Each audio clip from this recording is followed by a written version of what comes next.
여러분, 내가 누구인지를 모르면, 또 나는 무엇을 위해 살아야 하는지를 모르면 우리는 끊임없이 흔들립니다. 낄 곳, 안 낄 곳 기웃거리고, 작은 충격에도 요동하고, 또 상황에 휘둘리기 쉬운 정말 부초 같은 그런 존재로 전락할 수밖에 없습니다. 오늘 읽은 이 본문은, 말씀은 바울이라는 위대한 사역자가 자기가 누구인지, 하나님 안에서 그가 깨달은 자기의 정체성을 밝히는 그런 부분입니다. 바울이라는 이름은 원래 사울이었잖아요. 사울이 바뀌어서 바울이 되었는데, 사실 그의 이름, 이 사울은, 또 바뀐 이름 바울은 그가 누구인지 그의 정체성을 잘 보여줍니다. 사울이란 이름은 어떤 뜻을 가지고 있을까요? 큰 자라는 뜻입니다. 이스라엘의 첫 번째 왕이었던 이 초대왕 사울처럼 이스라엘을 움직이고 이끄는 영적 지도자가 되기를 바라는 큰 자가 되라는 염원이 그의 이름 속에 담겨 있는 거죠. 그런데 그가 예수님을 만나 새롭게 바뀝니다. 바울이 부활하신 주님을 인격적으로 만나는 이 회심 사건은 그의 인생이나 교회사적으로도 굉장히 중요한데요, 이렇게 막연한 하나님이 아니라, 제가 늘 이런 표현을 씁니다마는, 이렇게 모퉁이를 딱 돌아서다가 쾅 하고 부딪혔어요. 누군가 그렇게 하나님과 인격적으로 충돌하듯 만지듯 만나고 난 다음에 많은 변화가 일어납니다. 하나님이 누구인지를 알게 되었습니다. 여러분, 이것만큼 또 하나 중요한 게 뭘까요? 내가 누구인지를 알게 됩니다. 참 이상하잖아요. 인간은 나를 알려고 해서 나를 알 수 있는 존재가 아니에요. 그게 쉬운 일이 아닙니다. 나는 누구인지라는 질문은. 그러나 그 크신 하나님을 제대로 알고 나면 나는 누구인지, 그 하나님 안에서 나를 새롭게 발견하게 됩니다. 나는 누구이고 나는 무엇을 위해 살아야 하는지. 오늘 이 로마서라는 성경의 대단히 중요한 보석, 그 보석의 반지 같은 보석의 부분을 우리가 살피는데, 이 앞부분에 사실은 서론입니다마는 그런 자신의 위대한 선언, 자기가 누구인지 무엇을 위해 살아야 하는지를 보여주는 그런 고백을 담고 있습니다. 자, 오늘 자기소개 부분은 그냥 이렇게 형식적인 얘기들을 하기 쉬운데 그런 인상 깊은 자기 고백을 합니다. 자, 1절이 제일 중요한데 함께 읽습니다. 예수 그리스도의 종 바울은 사도로 부르심을 받아 하나님의 복음을 위하여 택정함을 입었다. 자신을 무엇보다 예수 그리스도의 종이라고 했다는데 우리는 좀 주목할 필요가 있습니다.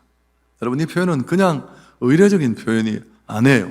바울을 바울 되게 하고 그가 평생 복음을 위해 살 수 있었던 그 출발을 보여주는 내용인데, 종은 어떤 존재입니까? 그렇습니다. 자유나 권리가 1도 없어요. 제가 기록을 보니까 당시 로마 제국에 무려 5, 6천만 명의 노예가 존재했습니다. 로마 시민권을 가진 사람은 많지 않아요. 다 이런저런 이유로 끌려온 노예 신분이었습니다. 바울이 이 표현을 그냥 의례적으로 쓴 게 아니라는 걸 알 수 있는 대목이죠. 그들의 삶이 어떤지, 자신은 아무것도 없습니다. 그저 그를 노예로 부리고 있는 주인의 의지가 있을 뿐이고 주인의 의사가 있을 뿐이지 권리도 소유도 아무것도 없는 존재입니다. 바울은 스스로를 이렇게 종이라고 말하고 있습니다. 전적으로 주인에게 속해 있는 존재, 심지어 생사여탈권까지도 주인의 손에 달려 있습니다. 그런데 그가 종일 뿐만 아니라 무엇을 위한 종인가까지도 밝힙니다. 그게 바로 복음을 위해 부름받았다. 1절 하반절에 하나님의 복음을 위하여 택정함을 입었다. 그로 말미암아 그를 위하여 그의 것으로 부름받았다. 원문의 의미를 좀 풀어 설명하면, 나는 복음으로 예수님의 복음으로 변화를 받았지만 이제 그 복음으로 말미암아 변화받은 나는 이제 변화받은 것으로 끝나는 게 아니라 나를 변화시킨 그 복음을 전하고 그 복음을 선포하는 일에 부름받은 존재고, 이 복음을 위해 이 세상에 보내진 사람입니다. 여러분, 오늘 바울의 이 고백은, 자기 정체를 드러내는 이 외침은 그에게 얼마나 중요했으면, 편지를 시작하는 이 서론 앞부분의 인사말은 의례적인 얘기를 하잖아요. 그런데도 그는 이 고백을 토해내고 있는 것입니다. 오늘 구원받은 성도, 그리고 그 성도의 무리가 모인 공동체인 교회는 오늘 이 바울의 고백을 절대 놓치지 말아야 합니다. 우리가 똑같은 선상에 있으니까요. 우리는 부름받은 자요 소명자입니다. 오늘 내가 이렇게 한성교회 한 모퉁이를 차지하고 성도가 되고 구원받은 자가 된 건 우연히 된 일이 아닙니다. 목적이 있는 존재로, 또 목적을 위해 하나님은 내게 구원의 은혜를 주셨다는 사실입니다. 이걸 인지하고 살아야 돼요. 감자같이 안 사는 거예요. 이 이상한 감자처럼. 나 누구야? 맨날 휘둘리고 방황하고 쓸데없는 데 기웃거리고. 여러분, 좀 결론적인 얘기가 될지 모르지만 세상에 제일 치사한 인생은 나를 위해 사는 겁니다. 아무것도 남지 않습니다. 화장실에만 남지. 타인을 위해 더 가치 있는 복음과 하나님을 위해 산다는 건 정말 내 것이 아무것도 없는 것처럼 보이지만 가장 보람있게, 가장 행복하게, 가장 후회 없이 살 수 있습니다. 바울은 이런 자기 정체, 하나님을 만나고 나서 그 예수님 안에서 내가 어떤 존재인가를 알았고, 내 인생은 무엇을 위해 살아야 되고 그의 인생의 모든 자원이 어떤 일에 집중되어야 하는지를 그는 알게 된 거죠. 그렇게 살았습니다. 결혼도 가정도 개인의 삶도 내려놓고 그를 변화시킨 복음을 위해 사람마다 특정한 주제나 얘기가 나오면 막, 원래 그렇지 않았는데 막 흥분하고 열을 내는 그런 분야가 있어요. 프로야구나 지금 시즌입니다만 스포츠를 좋아하는 분들 중에 또 특히 바둑이나 이런 것들에 심취한 사람들 중에 이런 분들이 많잖아요. 제가 저희 이제 가정 결혼식 할 때 친구가 왔는데 우리 집사님 한 분을 보고 나 어디서 많이 봤는 사람인데, 갑자기 우리 집사님 야구 투수 생각이 나는 13승 투수. 그래서 내가 너 야구를 잘하? 막 침을 튀기면서 막 얘기를 하는데, 그래서 내가 사람은 그런 부분이 있습니다. 여러분, 이건 뭘 말할까요? 그 사람이 무엇을 중요하게 생각하는지, 또 그가 지금 온통 관심이, 마음이 어디에 쏠려 있고 집중되어 있는지를 잘 대변해 줍니다. 그래서 바울은, 여러분, 그가 쓴 10서너 편의 이 성경을 읽으면 매번 우리가 만나고 맞닥뜨리게 되는 일입니다만은, 그는 예수 얘기만 나오면, 복음만 나오면 막 흥분을 합니다.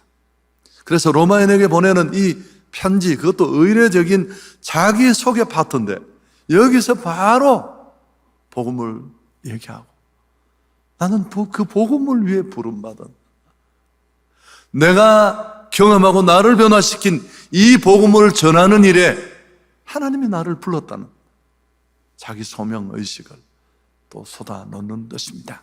복음이라는 말만 나오자 정열이 끓어오르기 시작한 것입니다. 그가 얼마나 복음에 감동받고 철저하게 복음에 붙잡힌 사람인가를 알 수 있습니다. 나는 어떤 일에 신이 나고 어떤 일에 침을 튀기고 흥분하고 열광하는지, 여러분, 이건 어떤 의미에서 굉장히 중요한 자기 점검이 될 수 있습니다. 나도 몰입해서 나의 일을 잘하자, 뭐 그런 적용도 나쁘지 않습니다. 문제는 우리가 또 받아들이면 안 되고요. 근데 우리는 복음을 위해서 그렇습니다. 바울은 복음에 미친 사람이에요. 그를 변화시킨 그 복음에 막 복음을 전하다가 잡혀가 끌려가면서 뒤를 돌아보고, 사도행전을 보면 잠깐 시간을 달라고 해서 또 복음을 전하고, 재판받으러 간 황제 앞에서 또 복음을 전하고, 그런 사람이었습니다. 복음만 나오면 열을 받고 흥분하고, 그가 수없이 많은 곳에 복음을 전하고 예수님 다음으로 가장 많은 사람들을 주님 앞으로 이끌고 성경 10서너 권을 기록하는 성경의 기자가 된 건 결코 우연이 아니었다는 겁니다. 자, 두 번째, 바울이 자신을 감동하고 흥분하게 만든 복음이 무엇인지를 설명하는데, 자, 2절을 또 한번 읽을까요? 이 복음은 하나님이 선지자들을 통하여 그의 아들에 관하여 성경에 미리 약속하신 것이라. 그 복음의 내용을 약속이라고 했습니다. 이 약속이 키인데, 인류 시작부터 죄인을 구원하려는 하나님의 구원 약속을 말합니다. 그런데 그 약속은 누굽니까? 그 약속의 실제 응답이 예수님입니다. 그의 아들 예수님. 제가 지난 주일에 떠들며 말했던 내용입니다. 인간은 구원이 필요한 존재예요. 차가 필요한 게 아니고 집도 필요하지만 근본적으로 인간은 죄에 짓눌려서 다 망가졌고, 뭘 마시고 뭘 입고 뭘 타고 연봉을 얼마나 받아도 행복할 수 없어요. 죄 때문에 신음하고 죄값으로 죽고 심판받아 영원한 행복을 받고. 근데 이 철저하게 생명과는 거리가 먼 불행의 고리를 끊는 유일한 해법은 예수뿐인 줄 믿습니다. 인간을 너무 사랑하는 그분이 인간의 이 철저히 행복을 다 끝장내는 이 죄를 끊어주시려고 구약부터 약속. 인간이 죄를 짓자마자 창세기 3장에 죄가 들어오는데 바로 그 뒷부분부터 바로 복음이 전해지잖아요. 원시복음. 그래서 구약을 옛 언약, 약속, 신약을 새 언약, Old Testament, New Testament라는 말이 다 그 약속이라는 뜻입니다. 죄를 해결해 주려는 하나님의 그 약속의 핵심이 예수 그리스도입니다.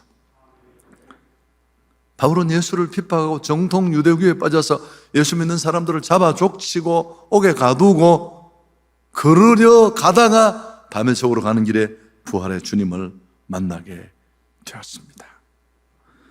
그가 그렇게 핍박하던 그 예수가 하나님의 아들이라는 사실을 깨달았을 때, 여러분, 바울이 받았을 충격을 한번 생각해 보십시오.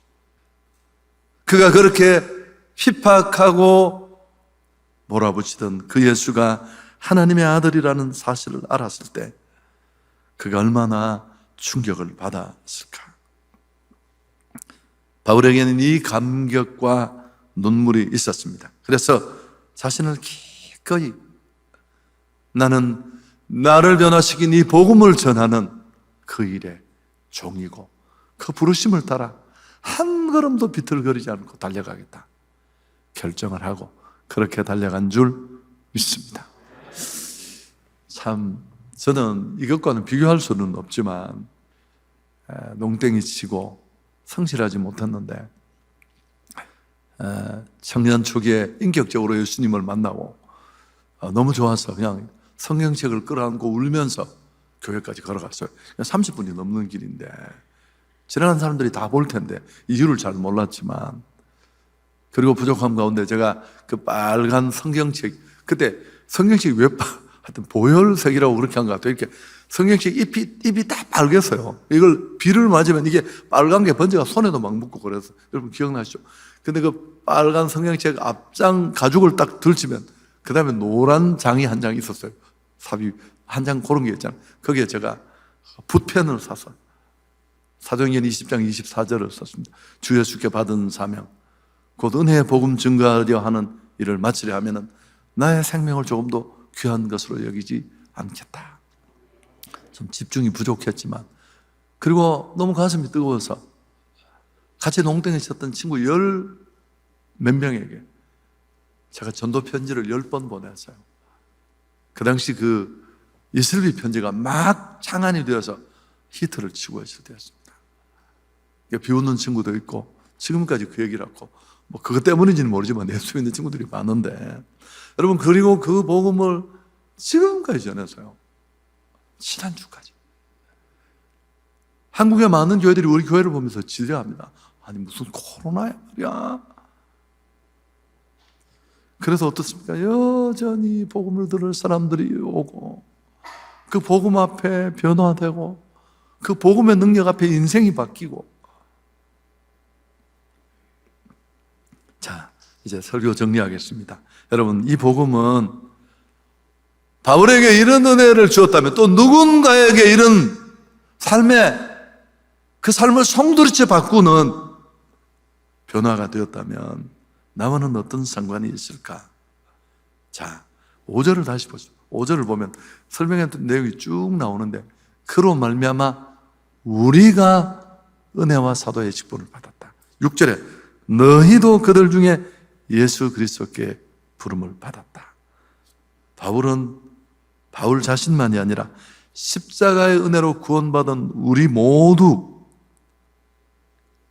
모든 기독인들이 이 범주 안에 포함되고 이 직분을 받았다는 것을 말합니다. 은혜는 도저히 받을 수 없는 죄인에게 베푸시는 하나님의 의잖아요. 그래서 은혜와 더불어서 이 일을 감당하는 직분까지 덤으로 우리에게 주셨습니다. 이 은혜를 가슴 깊이 체득하고 나면 어떤 일이 벌어질까요? 은혜 밖에 있는 사람들을 복음으로 이끌어야 되겠다는 그런 부담이 우리 안에 주어집니다. 자, 14절, 15절, 로마서 1장 14절, 15절인데 같이 한번 읽을까요? 헬라인이나 야만이나 지혜 있는 자나 어리석은 자에게 다 내가 빚진 자라. 그러므로 나는 할 수 있는 대로 로마에 있는 너희에게도 복음 전하기를 원한다. 로마 제국의 수도였던 로마에 가고 싶은 그의 열망을 말하면서 내가 빚졌기 때문에 빚 갚으러 가야 된다. 여러분, 이게 그 바울 신학의 굉장히 유명한 빚진 자 의식이라는 겁니다. 이 빚진 자라는 번역은 우리 번역이 모호한 부분도 있지만 우리 번역 중에서도 정말 원문의 뜻을 너무너무 잘 보여주는 그런 매우 좋은 번역 중에 하나입니다. 빚은 두 가지 경우에 제가 지을 수 있다고 했죠. 내가 누군가로부터 뭘 빌렸습니다. 또 돈을 빌렸든지 물건을 빌렸든지 그걸 당신이 아직도 갚지 않고 있다면 그건 빚을 진 거죠. 또 하나 빚을 진 게 뭐나요? 이걸 누구에게 전달해 주라고 내게 맡겼어요. 야, 요거는 네가 먹지만 요건 누구를 줘야 돼. 꼭 좀 전해줘 라고 했는데 포켓에 넣고 마음에 묻어두고 전달하지 않았다면 당신은 지금 빚을 지고 있는 거예요. 그걸 전달할 때까지. 오늘 바울이 말하는 이 빚은, 빚진 자의 의식은 두 번째에 해당됩니다. 여러분, 복음은 나의 안에만 머물러서는 안 돼요. 하나님이 내게 구원의 은혜를 주신 것은 나 하나만 구원하시려고 주신 게 아닙니다. 이건 하나님이 죄로 무너진 세상을 구원하는 그분의 구원 방식 중에 하나예요. 먼저 예수 믿은 자가 내가 경험한 이 복음, 예수의 복음을 내 안에만 멈추어 두지 말고 가족에게 전하고 또 그리고 이웃에게 전하고 다른 민족에게 전해야 할 줄 믿습니다. 130년 전에 여러분 구미 각국의 선교사들이 대한민국에 그렇게 선교의 피를 뿌리면서, 선교인 묘지가 바로 여기 양화진에 있잖아요. 한번 가보십시오. 총신 다닐 때 숙제였어요. 숙제. 양화진 묘지에 가서 사진 찍고 와라. 막 비가 부슬부슬 오는 한밤중에 또 못 오니까 그 안개불 밑에서 동기들이 사진을 찍어. 지금 봐도 귀신 딱 나올 것 같은 분. 여러분, 거기 보면 다 사연이 쓰여져 있잖아요. 그렇게 많은 사람들이 왜 가정을, 삶을 따라와서 이유 없이 죽은 그 작은 아이들의 무덤까지 그 피뿌림 위에 그들이 그 부르심을 따라 순종하는 것 위에 오늘 이런 열매가 맺혔습니다. 바울은 서신서에서 여러 번 복음을 맡았다라는 표현. 자, 고린도전서 4장 1절이 그 중에 많은 구절 중에 하나인데 같이 한번 읽으면 좋겠습니다. 사람이 마땅히 우리를 그리스도의 일꾼이요 복음의 비밀을 맡은 자로 여길지어다. 그리고 맡은 자들에게 구할 것은 충성이니라. 야, 네가 이 복음을 경험했는데 그게 끝이 아니야. 그 복음을 너는 온 세상에 주변에 전해야 돼. 주님 우리에게 이런 직분을 주셨습니다. 맡겨주셨고, 여러분 이제 맡은 우리는 충성할 뿐입니다. 내 생각과 달라도 가야 돼요. 우리는 종이니까요. 코로나에도 가야 되면 가야 돼요. 아니 지난번에 갔는데 또 가야 돼요.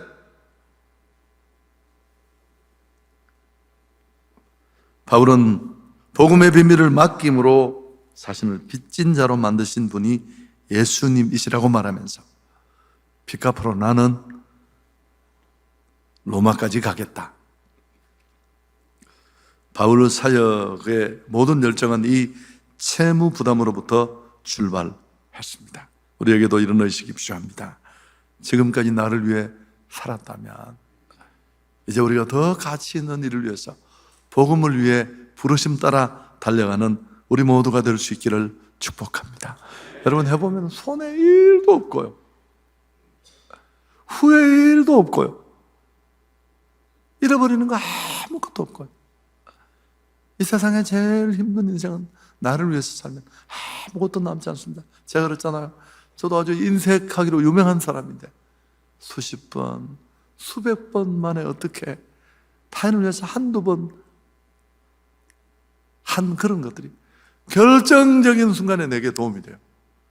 제가 간증할 수는 없지만 하물며 하나님의 나라와 더 가치 있는, 한 영혼이 천하보다 더 가치 있는데 복음을 위해서 사는 인생이야 오죽하겠습니까? 정리하겠습니다. 사도 바울은 복음에 가장 민감하였습니다. 인류가 추구하는 최강의 가치인 복음을 알고 그의 삶이 변화되었고 엄청난 변화를 가져왔습니다. 그래서 그는 로마서 앞부분에 감격 가운데 그 일을 선포하면서 당시 권력과 문화의 중심지인 세계의 수도인 로마를 향해 말합니다. 내가 복음을 부끄러워하지 아니하노니 이 복음은 모든 믿는 자에게 구원을 주시는 하나님의 능력이 됨이니라. 이 복음이 능력이라면 이 복음의 능력을 여러분이 먼저 경험하셔야 돼요. 나를 행복하게 하고 내 죄를 끝내게 해준 그 복음, 그리고 나서 그게 끝이 아니라 이 복음을 맡은 자로서 부르심을 따라 이 복음을 전하는 자로 살아야 할 줄 믿습니다. 여러분 기독인은 다 소명자예요. 우린 이유 없이 목적 없이 구원을 받고 여기 있는 게 아닙니다. 참 조심해야 될 게 뭐냐면 굉장히 한국교회가 이제 초기가 아니고 좀 중장년을 넘어선 교회이다 보니까 성숙한 삶에 대해서 요청이 많아요. 또 그런 설교가 먹히고요, 그런 삶을 사는 목회자가 인정받고 정확한 일입니다. 그러나 그 이야기만 하는 것이 교회가 아니에요. 원색적인 복음을 전하는 것을 마치 교회가 숫자 늘리려고 한다는 걸로 치부하고 삶의 얘기만 하는데 여러분 그건 틀려도 완전히 틀린 것입니다. 사회정의, 바른 삶, 이웃 섬김, 대사회적 사명 전 무시하는 거 아니에요. 그러나 고상해 보일지 모르지만 교회는 그걸 하는 것이 아닙니다. 그건 그냥 옵션이에요. 얼마나 모였느냐가 중요한 게 아니라 어떻게 왔느냐가 중요해요. 무엇 때문에 왔느냐. 그래서 저는 한성교회가 큰 교회는 아니지만 전혀 그런 면에 부끄러움 없습니다. 너희는 먼저 그의 나라와 그 의를 구하라. 그러면 이 모든 것을 너희에게 주시리라. 하나님 영광을 돌리겠습니다.